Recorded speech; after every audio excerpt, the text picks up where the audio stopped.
Rap is a lot more than just music to certain groups of people, and it can all be traced back to ancient Africa. Tribes would use it as a form of communication to send messages back and forth, create war signals, and most importantly, spread tradition. Tribal leaders would bang drums and play tuned instruments to create simple yet easy to remember beats and use spoken word over these beats to create a song. These songs were sung during tribal ceremonies and taught to kids to ensure that traditions would be passed down. These ancient songs eventually carried on to the American slave trade. On tight slave ship quarters, the only means of communication slaves had was song. They'd tap feet and make noises to send messages about the ship. The crews of ships never really caught on, and many ancient African traditions were carried over to North America. Later, slaves used songs on the Underground Railroad to give cryptic hints on who and what to follow to achieve freedom. The song, Follow the Drinking Gourd, is full of these hints. It instructs listeners to follow the Big Dipper into the north and to find a certain sailor up there to achieve their freedom they had been longing for. Fast forward to the early 1900s, and the African American music scene had taken on a whole new look. People such as Louis Armstrong and B.B. King really captured the essence of this era. It was all about jazz, funk, and soul. These eventually progressed into the 1950s rock and roll era.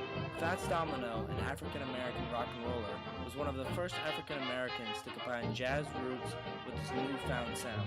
Rap essentially disappeared during these time periods. Towards the end of the 1970s, a group going by the name of the Sugar Hill Gang released a hit song entitled Rapper's Delight, which incorporated a disco-esque backing track underneath spoken word. This was really the first time rap had received any sort of attention in America. With its fun lyrics and catchy tune, it opened the eyes of Americans to a whole new genre of music. Building off of the success of Sugar Hill Gang, rap groups such as Run D.M.C. began to pop up in the 1980s. Rev Run and the gang metaphorically broke down the musical barrier with their collaboration with Aerosmith, performing a hip-hop cover of their hit song, Walk This Way. This song was the first rap hip-hop song to make it into the top 5 of the pop Billboard charts. With the punk and grunge scene ablaze in the rock industry, groups after Run DMC, such as NWA and Wu-Tang, had a different take on rap. Instead of having fun, playful lyrics, their songs had a much more serious tone. They rapped about real life and its hardships.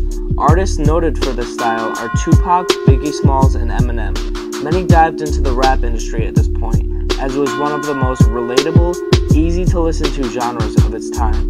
The 90s were really a turning point for rap, creating its own culture and subculture in today's society. But how has rap affected us today? As you can see, rap has influenced many pop artists today to become household names and icons in our society. Rap is a lot more than just words. We use rap as a form of communication, a form of tradition, a form of music, a form of entertainment, a form of pastime, and has even been used as means to survival. Rap has been a great characterization of societies before us, and societies beyond us will be able to look back on rap and understand the stories and cultures that we have come to embrace in our time of living. Rap is more than words.